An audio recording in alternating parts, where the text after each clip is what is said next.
ഇനി നോക്കാം, എന്താണ് ആയാറാം ഗയാറാം? രാഷ്ട്രീയത്തിലെ കൂറുമാറ്റങ്ങൾക്ക് ഈ പേര് വന്നത് എങ്ങനെയാണ്? പരിശോധിക്കാം ആയാറാം ഗയാറാം എന്നതിന്റെ ചരിത്രം. ഒരു പഞ്ഞവുമില്ലാത്തതാണ് ഇന്ത്യൻ രാഷ്ട്രീയത്തിലെ കൂറുമാറ്റ കഥകൾ. രാഷ്ട്രീയ പാർട്ടികളിലെ പോക്കുവരവുകളെ വിശേഷിപ്പിക്കുന്നതാണ് ആയാറാം ഗയാറാം. എന്താണിത്? 1967 ഹരിയാനയിലാണ് മണിക്കൂറുകളുടെ ഇടവേളയിൽ വിവിധ പാർട്ടികളിലേക്ക് മാറിയ ഗയാലാൽ എന്ന സ്വതന്ത്രനെ കോൺഗ്രസ് നേതാവ് റാവു ബീരേന്ദർ സിംഗ് ആയാറാം ഗയാറാം എന്ന് വിളിച്ചത്. ഈ വാക്ക് പിന്നീട് ഇന്ത്യൻ രാഷ്ട്രീയത്തിൽ ഒരു തരംഗമായി മാറി.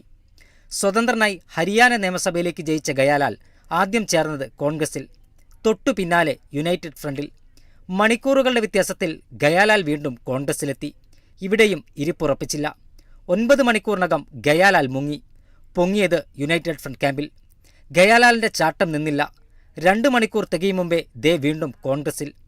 ഗയാലാലിനെ കോൺഗ്രസിലെത്തിക്കാൻ അണിയറ നീക്കം നടത്തിയ റാവു ബീരേന്ദർ സിംഗ് ഉടൻ പത്രസമ്മേളനം നടത്തി. ഗയാലാലിനെ പത്രപ്രവർത്തകർക്ക് മുന്നിൽ ഹാജരാക്കി ഒരു പ്രഖ്യാപനവും നടത്തി. ഗയാറാം ഇപ്പോൾ ആയാറാമായിരിക്കുന്നു. ഈ പദം ഇപ്പോൾ ഇന്ത്യൻ രാഷ്ട്രീയത്തിൽ ഏറെ പ്രസക്തമാണ്. സമകാലിക രാഷ്ട്രീയത്തിൽ വ്യക്തികൾ മാത്രമല്ല, പാർട്ടികളും ആയാറാം ഗയാറാം വിശേഷണത്തിൽ എത്തിയിരിക്കുകയാണ്. തെരഞ്ഞെടുപ്പ് നടന്ന പല സംസ്ഥാനങ്ങളിലും നിമിഷങ്ങൾക്കകം ജനവിധി അട്ടിമറിക്കപ്പെട്ടതിനും ഇന്ത്യൻ രാഷ്ട്രീയം സാക്ഷിയായി. ജനവിധി അട്ടിമറിച്ച് ഭരണം പിടിക്കാനും രാഷ്ട്രീയ പ്രതിസന്ധികൾ ഉണ്ടാക്കാനും നിരവധി നാടകങ്ങൾ ഇപ്പോഴും തുടരുകയാണ്. Election desk, Kerala vision news.